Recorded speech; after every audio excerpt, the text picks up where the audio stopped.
Saludos, soy la doctora Nayanet Jaques, presidente de la Federación Latinoamericana de Terapia Nutricional, Nutrición Clínica y Metabolismo, FELAMPE, y me place darles la bienvenida a nuestro webinar FELAMPE HETSA como parte de los intercambios educativos que tenemos con entidades internacionales. Esta presentación será dictada en inglés, pero tendremos traducción en subtítulos de manera simultánea, podrán verlo en la parte inferior de su pantalla. Y también podrán realizar sus preguntas en el chatbox y vamos a estar abordándolas al finalizar la presentación. También es importante señalarle a todos los que están inscritos que van a estar recibiendo una encuesta que nos va a servir a nosotros para determinar dónde están los conectores y diferentes preguntas referentes a la seguridad del paciente, cosas que para FELAMPE son verdaderamente importantes. Bueno, en esta ocasión nos acompaña el señor Ben Davis, director ejecutivo de HETSA, que es el Global Enteral Device Supplier Association, con quienes vamos a tratar el tema de mejorando la seguridad del paciente con conectores ENfit. Thank you, Ben, for joining us and your willingness to collaborate with FELAMPE.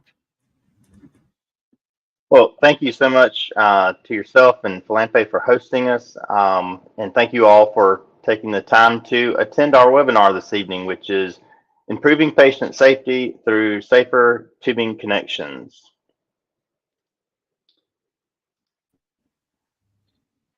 I am Ben Davis. I'm your presenter this evening. I am the Executive Director of GEDSA. GEDSA is the Global Enteral Device Suppliers Association. I've been in this role with GEDSA I've been involved with this organization for about 12 years.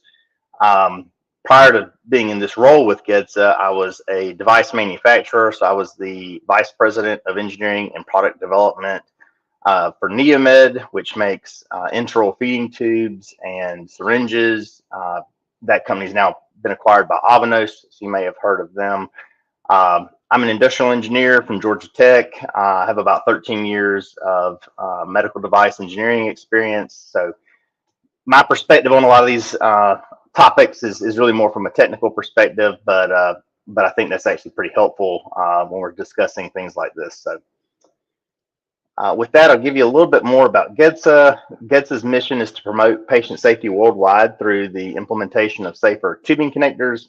We're a nonprofit trade association. We pretty much have two sides of our organization. One is the ENfit side, which is for enteral devices. The other is the NRFit side, which is for neuraxial devices.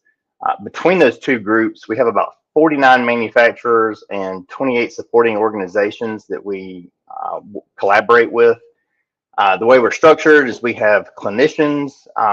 We have two clinical advisory boards. We have supply chain and clinical advisory group. For our manufacturers, we have routine meetings. We have conversion committees. We have a retail pharmacy committee, and that's how ENfit is structured. NRFit is very similar. And then for our supporting organizations, like I said, we have about 28 of those, but they're groups like the FDA, ISO, ASPEN, FELAMPE, BRASPEN, ISMP, ECRI, just to name a few. And then as a nonprofit, we have a board of directors that steers and guides the organization. Our agenda for this evening, our main goal is to raise awareness of tubing misconnections and the enteral ENfit ISO 80369-3 patient safety initiative. We're going to do this, we're going to break this down into 4 different modules. In the first module, we'll cover what a tubing misconnection is. In the second module, we'll talk about the impact of tubing misconnections. Then we'll talk in our third module about reducing misconnections with ENfit. In that module, we'll also go through an enteral device overview, where we'll talk about the different components of an enteral system. In our fourth module, we'll go through conversion planning and resources that are available. And then we will finish with a question and answer session. Of course, as mentioned, this is being live translated and transcribed. So if you would hold any questions to the end, and we'll be happy to, we'll have those translated back and forth at the end, and happy to answer whatever questions you may have. All right, and with that, we'll get underway with our first module. What is a tubing misconnection? The FDA defines a tubing misconnection as such: misconnection, inappropriate connections occurring between two connectors that attach devices with different intended uses or applications, such as enteral feeding systems and non-enteral systems. It should be noted that tubing misconnections can lead to serious injury or death. I share this image because this is actually a tiny little neonate, and so just imagine how small that hand is that you see there. And within this very small area, there are 4 different tubing types, none of which are compatible with one another. The body systems that they go to are not compatible. They should not be connected with one another. But all these have in this picture are basically connectable. They're all common and could be connected with one another. So this picture just is really ripe with potential for a misconnection event to occur. So I try to share this just to show you how complex, I guess, it can be, and how much risk can really be in an even small little area like this. To cover over some of the misconnection types, I'll share with you on our next slide here just a few examples. But these examples I'm going to share are actually derived from this FDA link that's provided below here. Our goal is to actually have this presentation available to where you can click through these links that are throughout the presentation, so you can look into these a little bit further later. But I share this link and this image that goes with it because what the FDA has put together here is sort of a pictorial description and listing of different actual misconnection events that they've had reported to them, and they've put these together to just share examples, like real world, real life examples of misconnections that happen, and they've used models and dummies to recreate these events so that you can see visually kind of what was misconnected to make these happen. So that's a good resource I'll direct you to if you're curious to learn more about different misconnections that have actually occurred. Some of these from that link are a epidural infusion set connected to a peripheral IV. Again, these are actual tubing misconnections that occurred. In this case, epidural medication was delivered into the bloodstream, and this resulted in patient death. Another example was a feeding tube connected to an inline ventilator suction catheter. This delivered contents into the patient's lungs and resulted in the patient's death. Another example is a heparin lock via the parenteral IV route connected to an automatic blood pressure cuff. This delivered air into the bloodstream, causing patient death. And then the last one listed here is the feeding tube was coupled to a peripheral line of a pregnant woman. And unfortunately, this resulted in enteral nutrition delivered into the bloodstream, and unfortunately killed the mother and the 35-week-old fetus. Now that we've defined what a misconnection is, how common are misconnections? Now that we know what they are. Well, in 2010, a literature review was performed, and it's actually referenced here at the bottom. This is the Tubing Misconnections Normalization of Deviance literature review that was done by Simmons et al. In their literature review, they found 116 cases of tubing misconnections. Of those 116 cases, 21 patients died. That means that 95 survived. However, of those, 84 had serious complications, and you can see some of these were respiratory conditions, sepsis, neurological harm, and others. All these, pretty serious complications that occurred. And that's what's in the literature. However, we know that not all events get reported, and sometimes events get incorrectly reported. They get characterized or categorized incorrectly. So even prior to that literature review, the FDA and Aspen did a survey to try to understand just how common or prevalent tubing misconnections actually are. And they were looking specifically at enteral misconnections. So the survey they did found that 15.9% of respondents had stated having a enteral misconnection at their facility at some point in their career, which is actually pretty significant, because if you think, at least for the U.S., if you just think about numbers, like we have 7,200 plus hospitals in the U.S. If 16% of those had a misconnection, that's over 1,000 hospitals. So Again, these numbers sort of support our pretty solid assumption that these go underreported, because again, there's only 116 that were in the literature review. I will mention that literature review has just been updated. A group of clinicians wanted to update the work since it was published over 10 years ago. And that should be in publication any day now. And they, from 2010 to the end of 2023, they actually identified another, I think it was 96 misconnections. So internal misconnections. So these certainly do happen. And then the actual occurrence rate is much higher than what's found in the literature. Well, now we know what a misconnection is, and we know that they do happen.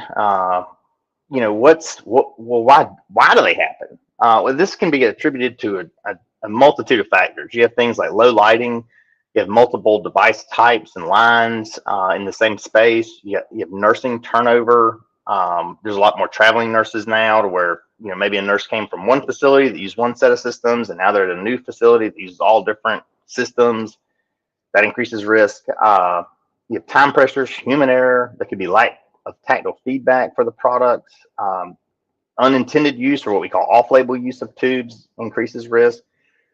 You have patient portability, similar to the traveling nurse. Maybe a patient had a certain system, you know, or tube it put in at one facility, and then maybe they have to be admitted into another facility, and they use an entirely different system. So, you know, things like this increase the risk. But what is the central theme of all this is that it's the compatibility of these connectors that create the risk of a misconnection. As long as bodily systems that are not meant to be compatible, that are not compatible, as long as they are connected or have connectors that are compatible, then they can inadvertently misconnect. So really, to solve the root cause of this is to try to get away from that compatibility among the connectors across the different systems. But how did we get to that state to where these things that should not connect can connect? Well, it really is a function of the success of the lure connector. The lure connector, which is primarily what's used today for IV connections, is a really good connector, and it has a very long history, and it's so good and has such a long history that it's pretty much been used in every imaginable medical application that you can think of. And it's this universal or overly universal use of the lure that really created the misconnection risk, because now we have all these different bodily systems. At one point in time, we're all using lure as the connector, and of course, a lure is designed to connect with a lure. So systems that are not designed to connect could connect because they all were using the same connector type. I like to share this little image because this is, I guess, the engineer in me. But again, this is a very old design. It's a good design though. It was patented in 1897. In 1930 was a follow-up patent for the lure lock. So you're probably all familiar with a lure lock, you know, IV style syringe. And these things just have a very long history of use out there.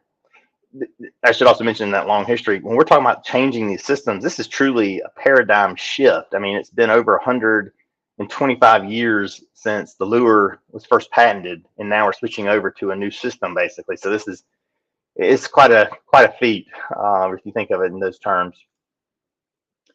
And then I share this. This is just a rendering of what a modern sort of lure, how it's drawn. And then also this image, just to show you the number of different adapters and these are actually called barbed fittings in the upper right of this.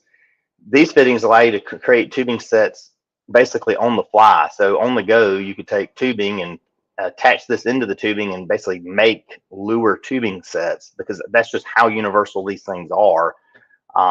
Again, it's great for when you have a sort of an emergency need like that, but that is where that universal ability that is where a lot of these problems are created and risk for tubing misconnections, that is. So that gets us through our first module, which just the key takeaways there are that tubing misconnections can lead to severe consequences, including patient death and serious injury. Tubing misconnections are relatively common if you think about it. Cases are reported in the literature, but the true occurrence rate is likely much higher since events go unreported or they're misreported. And it's the universal nature of connectors, particularly the lure, that contribute to the risk of tubing misconnections. So I also mentioned too, I point the finger at lure, but really proprietary systems can also increase tubing misconnection risk.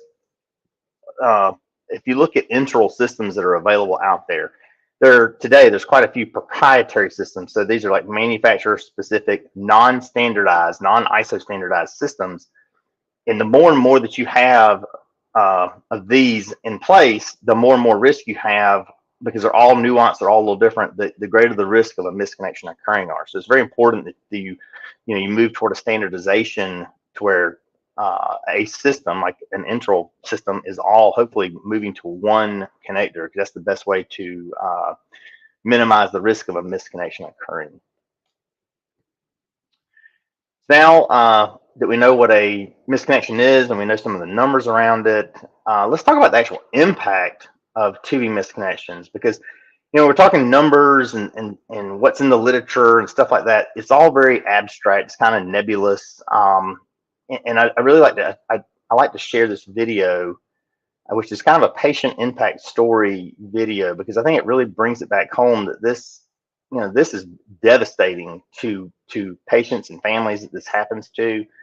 And so I just like them to be able to tell their own stories through this video, because I think it's very impactful. So with that, I'll share this. It's about 5 minutes long, but I think it's certainly worth the watch.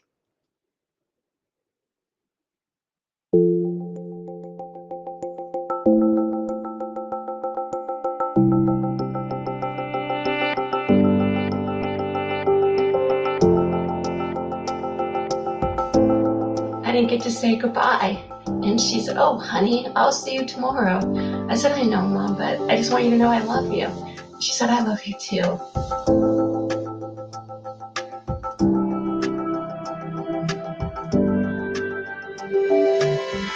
It's so important that we take the time to make these changes.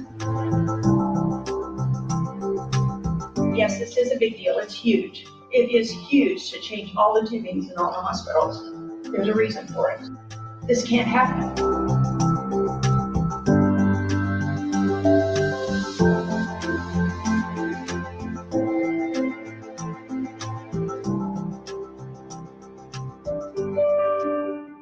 My name is Trisha Astat. I've been a registered nurse for 32 years, mostly in the areas of critical care. Of course, always focusing on quality care in a very safe environment. On June 5th of 2012, my mom went into an outpatient surgery center to have carpal tunnel surgery done. My mother had the procedure done under a local, no general anesthetic, came into the recovery room.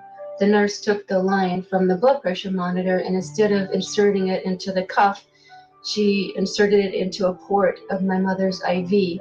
This particular blood pressure machine, when you hit the button, would attempt 3 times to get a blood pressure reading before it would give up. So the large amount of air that would have entered into the cup to create a reading went into my mother's bloodstream 3 times.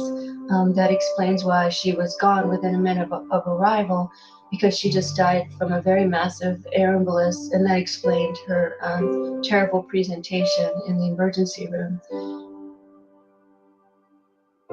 My name is Johanna Back, and our daughter was on the receiving end of a tubing misconnection in 2006. She was born at 30 weeks. She has Down syndrome and duodenal atresia, so she already had some issues, plus she needed to have an open heart surgery. She was in the NICU for a while. While in the NICU, a nurse attached her G-tube line to her IV line. When the nurse realized her mistake, she yanked out all of the tubing. And I'll never forget how she looked that day. They didn't think she was going to make it. They finally got some lines in, and they just did all they could do to support her. It took 3 days on life support, but she did make it through.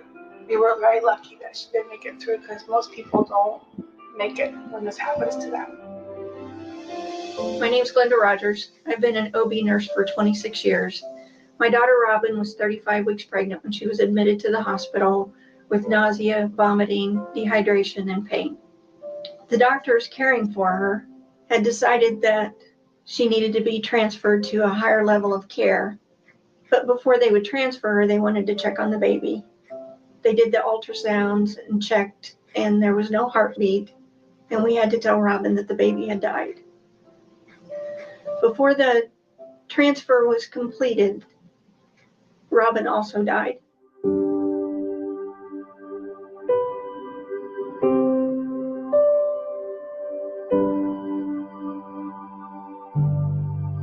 On her IV pole, there was a bag of, the best way I can describe it is it looked like a melted chocolate milkshake. A big bag, like 2,000 liters.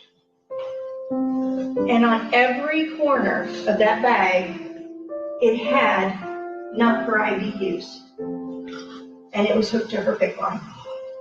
The tubing was compatible with the PICC line, so there was no trouble hooking it up.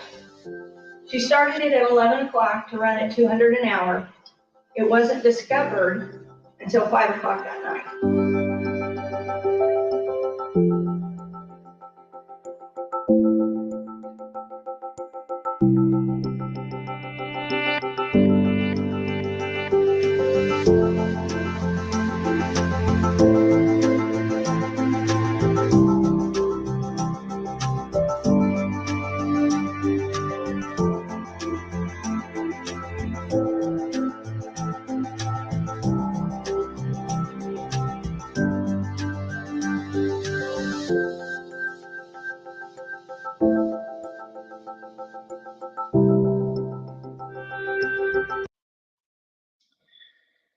So these certainly do occur, and they just can be so tragic. That last one always really, that was just hard. But we clearly have a problem here.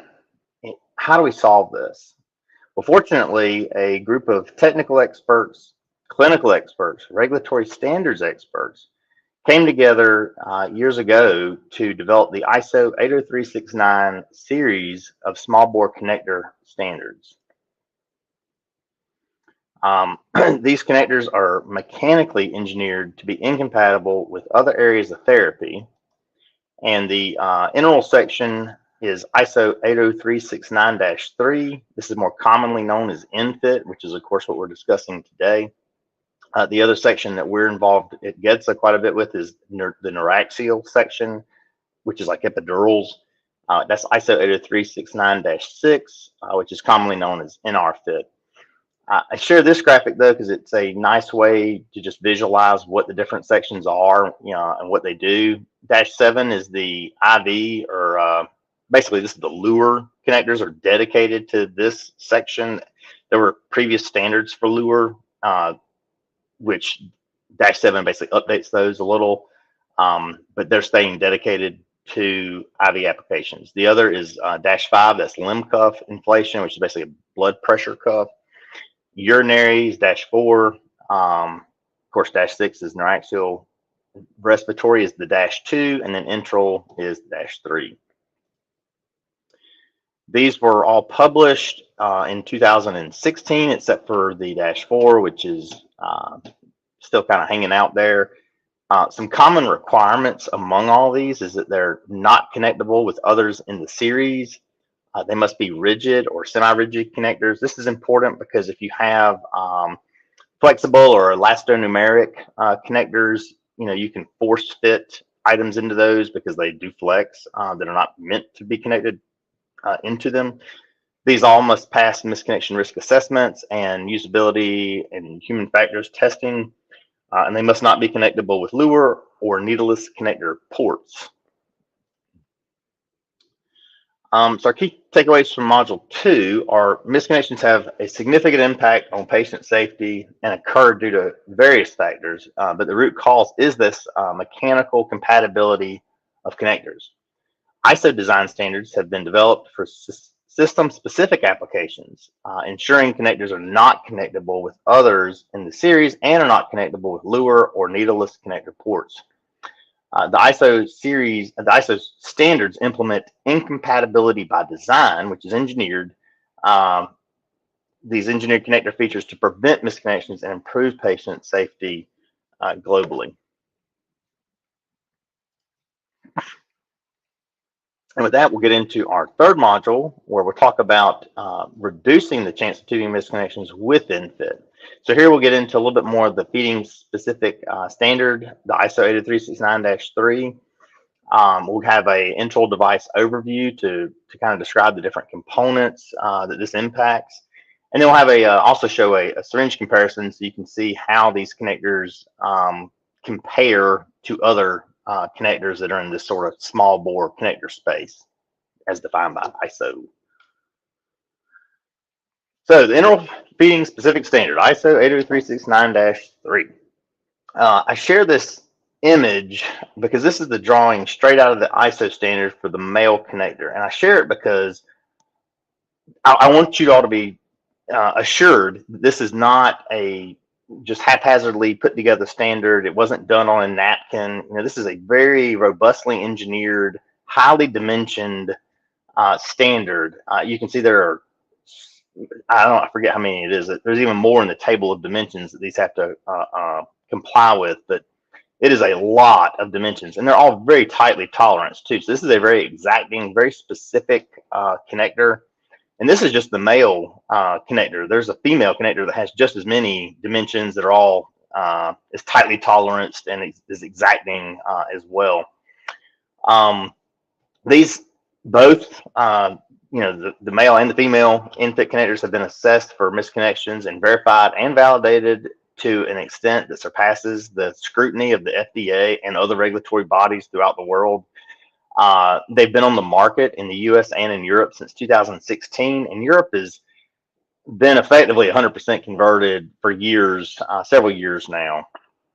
And we've not, since its launch, we're not aware of a ENfit connection having had a single reported misconnection event that was attributed to them.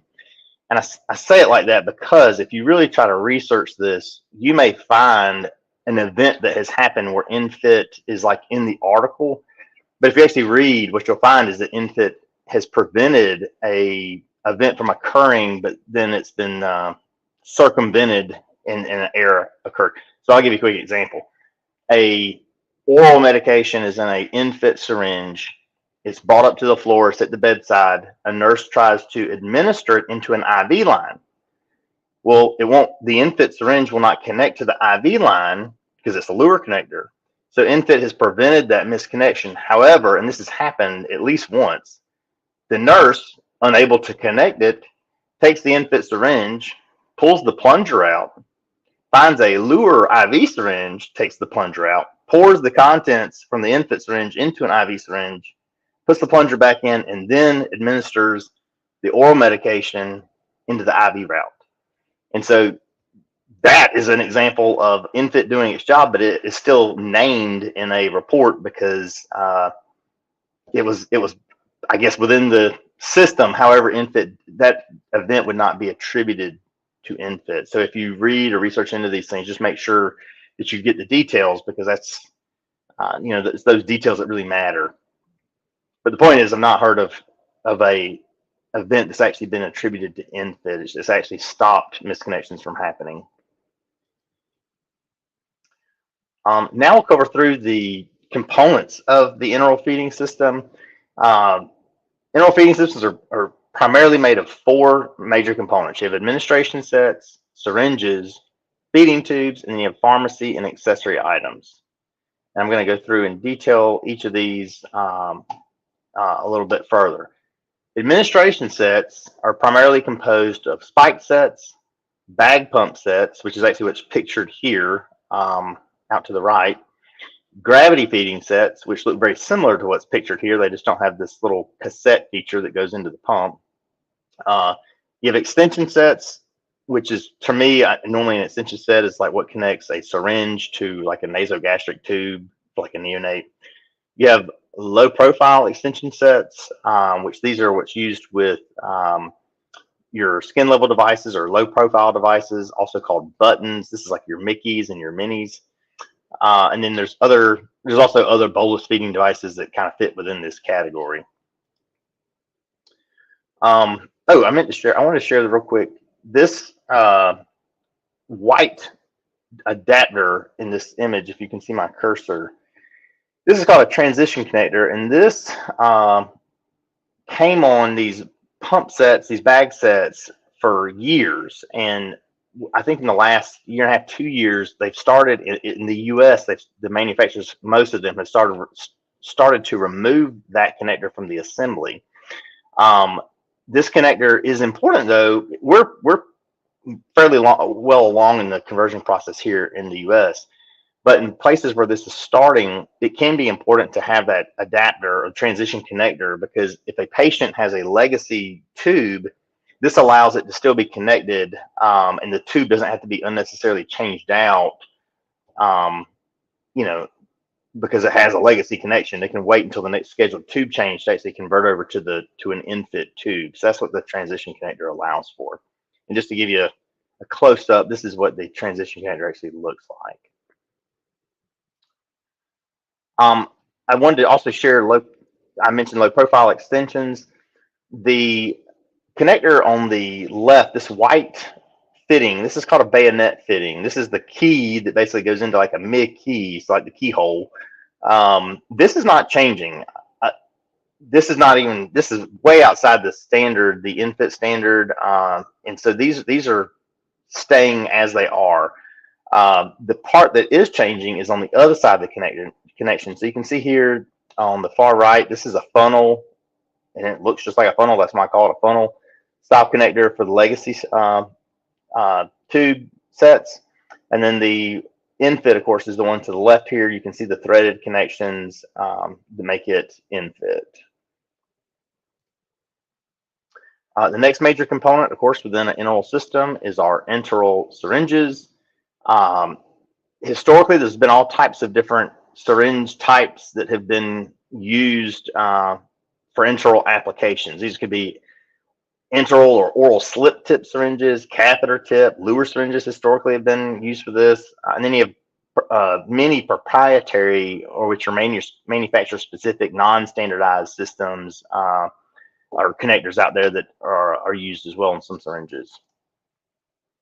And I'll just give you a quick preview of some of these and give you also an explanation of some differences with ENfit.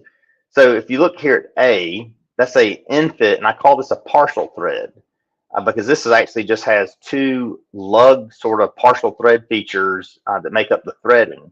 Whereas if you look at C, that's called a ENfit full thread, and it has the threading that goes all the way around the tip.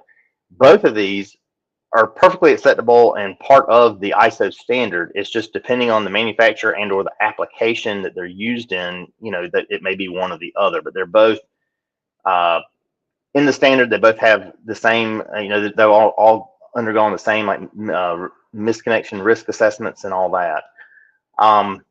But within this, just to share some more, B is a proprietary, so this is a non-standardized connector. E is also it's commonly called an oral slip, but technically it's also proprietary. It's not standardized, not by ISO. You have a Luer slip, which is F, and a Luer lock.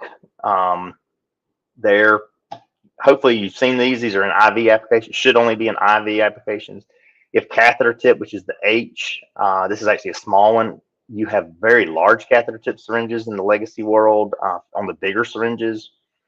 And then just to kind of wrap it up, I'll share K and L. These are each proprietary systems as well. So there's like I had mentioned, there's lots of proprietary non-standardized systems used for enteral applications.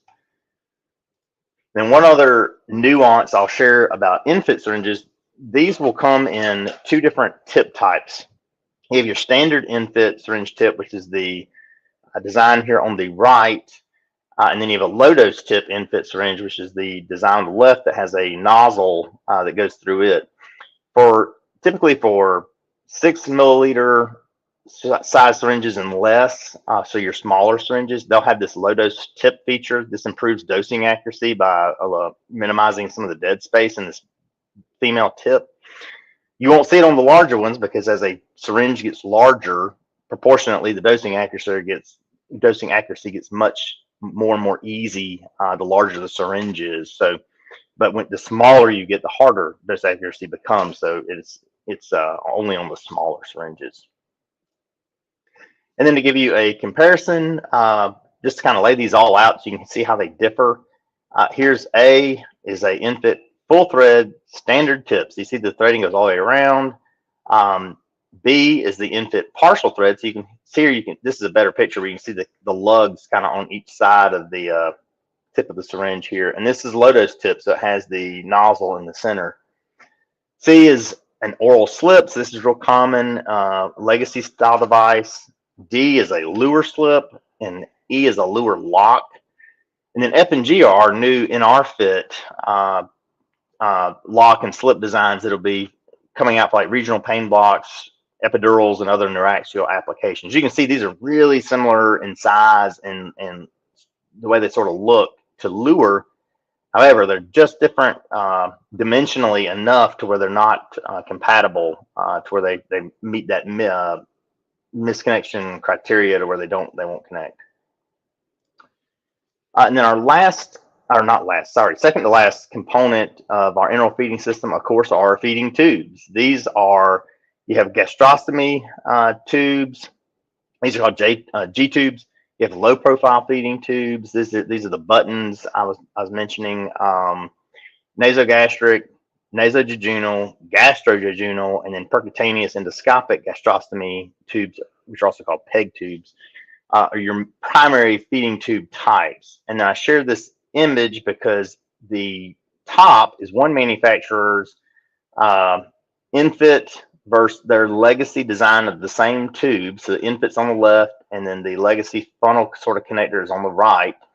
And then the bottom is another manufacturer's legacy nasogastric tube, both ENfit and legacy. So you can kind of see how they're, for the ENfit, they're different colors, but the geometries are the same. And real quick on color is not part of the standard. So you can have clear, orange, polka dot, whatever. It's not part of the standard because there may be applications where clear or some other odd color, may be necessitated. So it's not part of the standard because color is also not a mitigator or a risk mitigator, or not a substantial one for misconnections.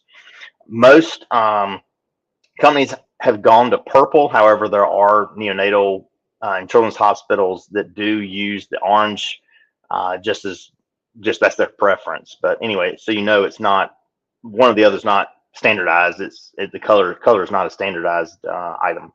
But you can see in this bottom, this manufacturer, even on their legacy connector, the one on the right, even it's different than the other manufacturer's legacy connector that's on the top, that's above it. Dimensionally, they're not standardized. That's part of the problem, is that they all have their nuances and all a little different for legacy. And then to share the gastrostomy tubes, here's some examples in case you didn't know what I meant by that. These are gastrostomy G tubes, they're also called. The left is the non-ENfit legacy funnel style. You can see it has a large female connector here, and then you have the ENfit on the right with the threaded connectors. And then we have our low profile tubes. These are the skin level devices, buttons, they're often called. These are popular brands, are like Mickey and Minnie, you're probably familiar with. The port that you can see here is actually closed with the little flap here.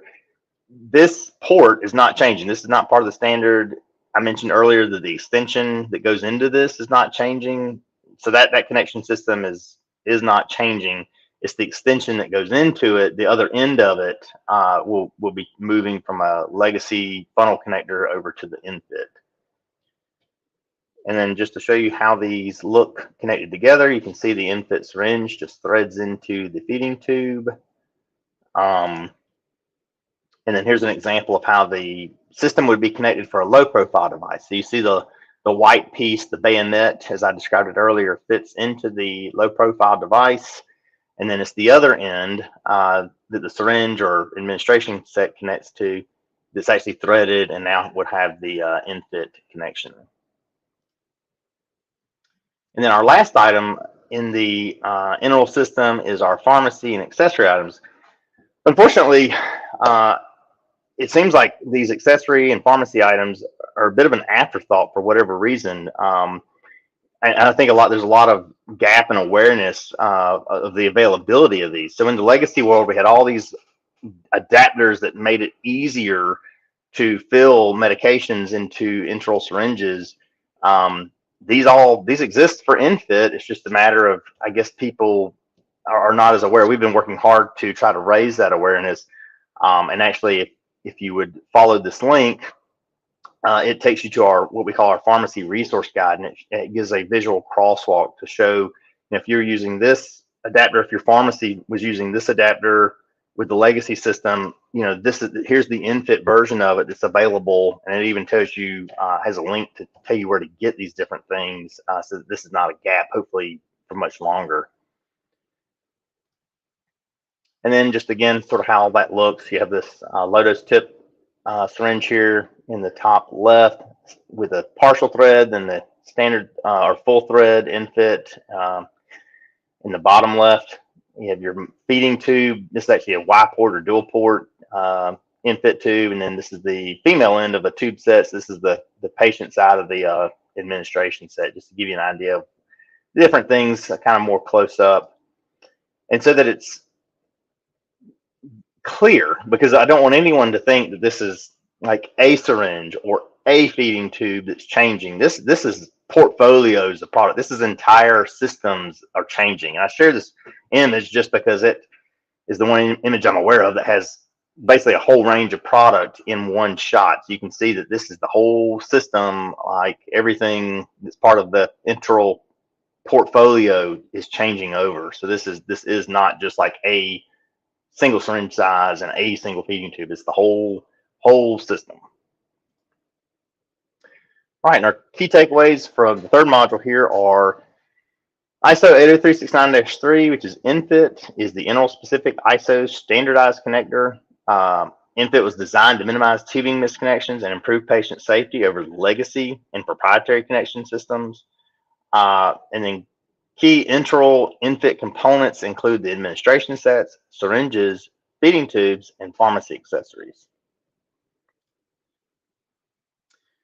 All right, now that we've defined the misconnection, seen some of the numbers, we talked about the ISO series and discussed ENfit itself, how do we actually plan for conversion and what resources are available?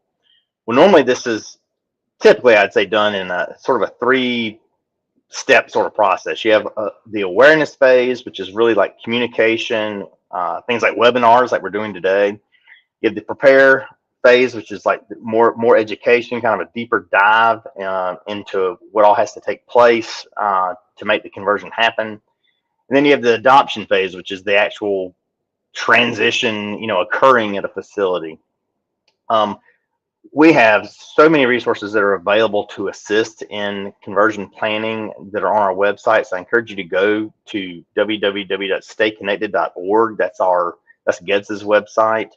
On there, we have transition checklists. We have frequently asked questions, brochures, all kinds of resources. We have links to different videos. I mean, you name it. We've basically archived everything pretty much on our website. So a couple other helpful resources, and some of these are from the website that I'll share with you.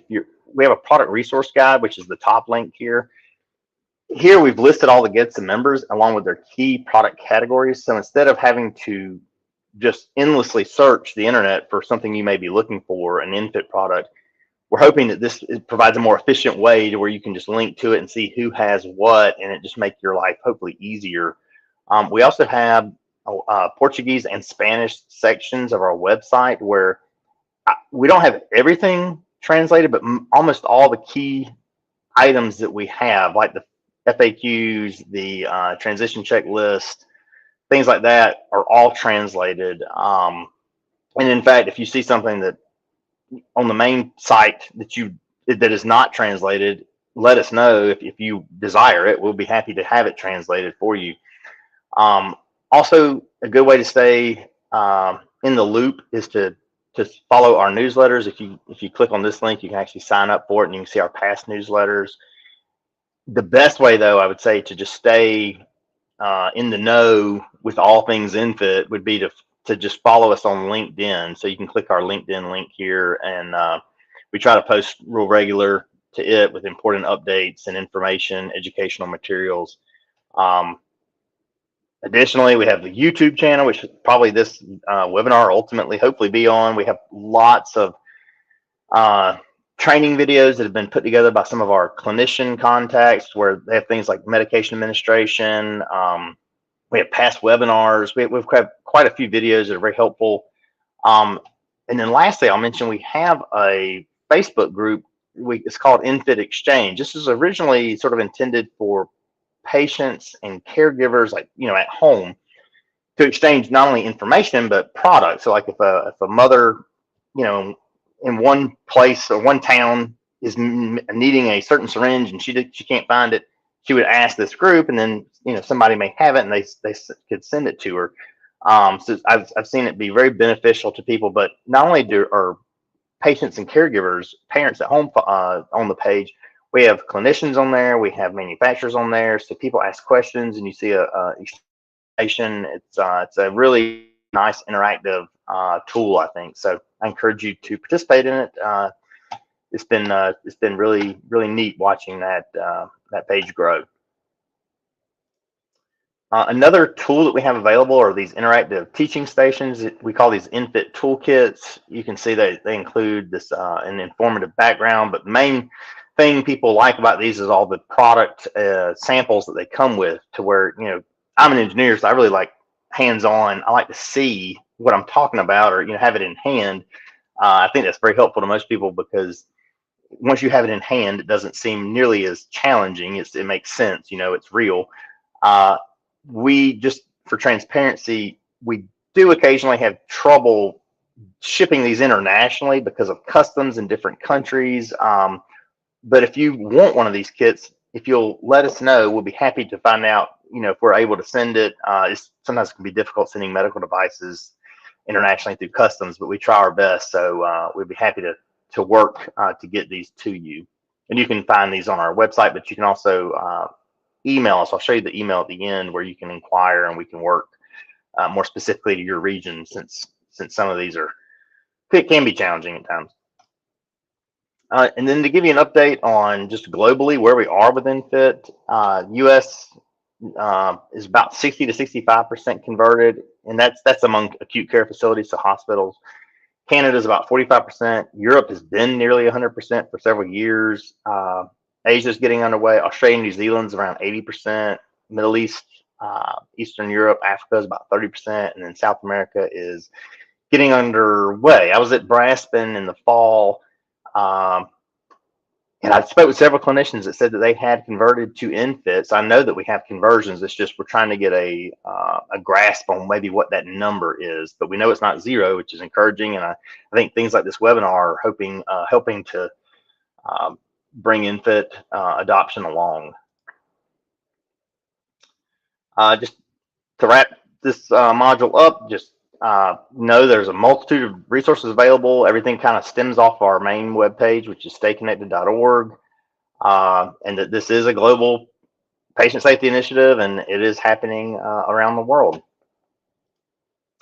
And I'd like to always take a moment just briefly at the end of these to just thank our GEDS's ENfit members. These are the manufacturers that make up our organization, that support us and allow us to basically be able to host content like this, or put on content and develop educational resources. So big thank you to them, and to our supporting organizations, including Flampe, for partnering with us and helping us to reach audiences and to bring this patient safety initiative about. I'd just close before we get in our Q&A and tell you that patient safety should never wait. ENfit is not the future. ENfit is now, and I really encourage you all to learn more and to reach out with any questions you have, and to get ENfit adoption underway at your facility. And with that, we'll open the Q&A.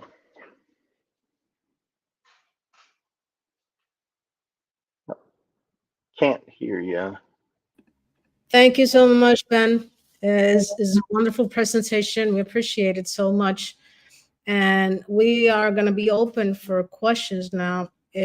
Vamos a estar abiertos a preguntas. Pueden enviarlas por el chat y le daremos lectura para que Ben pueda, pues, complementarnos. Hay que recordar que la transición ya comenzó y tenemos todos que ser parte de esto para reducir los errores y los eventos centinelas y las muertes de nuestros pacientes. Como FELAMPE estamos comprometidos con reducir los errores de malconexión y con asegurar una nutrición enteral segura en toda Latinoamérica. Nos es importante saber en qué aspecto están en su país. Entonces, vamos a tener una encuesta que le enviarán a cada uno de los que se inscribieron para que puedan llenarlas ahí y decirnos si están en el proceso de transición, si ya tienen los conectores ENfit, si no tienen nada, y nosotros junto con Ben y con Hetza, pues tratar de lograr que ustedes en sus países también estén en este proceso de transición. Fíjense que en Latinoamérica no tenemos data exacta de cómo está el proceso de transición. Ben, we are receiving some questions here. People are interested in knowing that there's no color code. The color code is not enough, as you were saying. Estamos recibiendo una pregunta que señala que les parece interesante saber que no hay código de color para reducir estos errores, que el código de color no es suficiente. O sea, can you talk a little bit about that? I mean, it's not purple, it's not orange, it's the connection, not the color. Correct. So when this ISO standard was written, it was suggested that we should all harmonize to one color, but there were preferences where some hospitals that had both adult and children's populations, they wanted one color for adult, one color for children, so they could visually just keep the systems separate, because a lot of times they're different French size tubes and things like that. So, and color is not a mitigating, or it's very slightly mitigating. It's really not, doesn't mitigate misconnection risk. Mechanically, the way you do that mechanically through the engineered design of the geometry. So they decided to not even put color in there because they wanted to keep it open for, if you want to do orange, you can. If you want to do purple, there's even connectors that are clear, because some folks say, well, let's have it clear to where we can see into the connector to see if it's clean, or, you know, if it's primed. So that's why it's there is not a defined color that it has to be. It is very important for us to keep talking about this, because we saw a few stories of patients. Sometimes we think that it's not happening in our hospital settings, but it's something that can happen in any hospital. Not because we want it to happen, but because it's a lot of work, and sometimes there's not a protocol for all this, or we don't have connections in every single hospital. So it's very important for us to keep talking about this. We are in this phase of education and adaptation to this transition ENfit. So how many countries, do you really know in Latin America what countries already have ENfit? I don't have a real good idea on that. I like I said, I went to Braston in the fall and spoke with several clinicians there. So I know Brazil has some transitions, but beyond that, we're trying to assess who has and who has not started to convert. So we're hoping to actually learn from today more, to gather more data on that. We hope to present in our newsletter about this, what countries have the ENfit, what countries don't have the ENfit. Así que les pedimos que en la encuesta que le vamos a enviar, por favor, llenen las preguntas y nos hagan saber si en sus países tienen estos conectores o están en el proceso de transición. In Dominican Republic, we already have the ENfit connection, so we're really happy about that. And I know in Mexico, there are some parts that have it. Brazil, some parts have it, some others don't. So is not complete, definitely not complete. There's a lot of work to do in Latin America. Seguimos recibiendo sus preguntas. Keep open for questions here. So, okay, there is no recent studies that talked about recent cases of misconnection. Or do you know recent cases of misconnection? Yeah, so I shared earlier in the presentation the Simmons et al. Paper from 2010, and that has just been updated. Actually, Simmons was one of the authors that did the update, and it has been approved for publication. It's just, I don't know when. It's supposed to be any day now. It should be in print, but they updated that work from 2010 until the end of 2023. It was, again, another literature review, and they found another I believe it was 96 cases of enteral tubing misconnections, unfortunately. That's a lot of cases. Yeah. Okay, so here I have another question. What kind of resources are necessary to prepare the clinical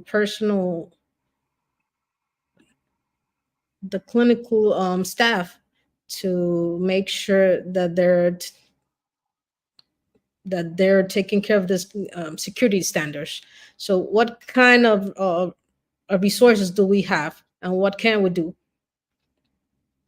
As far as planning to convert, is that what the question is? Well, I would say the best resource, of course, would be to go to GEDS's website, stayconnected.org, because there are just so many different materials that we have available, and there's so, in the process of planning conversion, there's so many, it seems very daunting and challenging because you just have, people have so many questions, but through the FAQs that we have and other resources, I think most of those at this point, at least a large percentage of them have been answered. So people are able to pretty quickly identify and get answers to their questions. But the other thing is, and with my very closing slide before we adjourn here, I'll share our email address. We are happy to answer questions, to help you plan. We have a clinical advisory board which is, I think, 15 members for ENfit. And we have a supply chain and clinical advisory group that has, I think, 82, members. So we have a lot of clinicians that have been through this that we coordinate with all the time, and they're wonderful people and very happy to help and answer questions. So we use them all the time as well. That way, a clinician can talk to another clinician about what to expect and what to plan for, and how to address their concerns.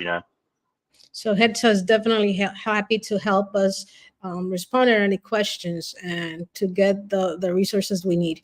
And also, we were talking about having a skill lab and our FELAMPE Congress. So that is another opportunity to get hands-on to every connection or the transition, depending on what point the country you come from is in.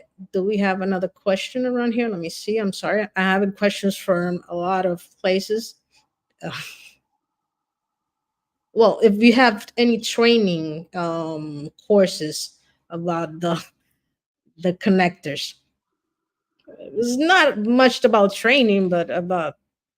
So we do have, so on our website and on our YouTube page, we have other webinars, other training, and there's modules. There are clinicians have created videos to share specific task-oriented or task-related things. Like, I know medication administration is one that they go through. That they go through several different applications and sort of how to use the new connectors. So I would say that's probably a really good resource to be able to look into those.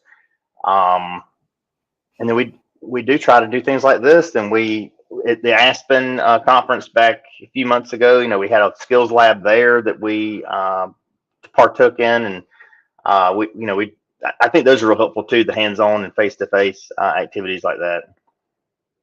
Wonderful.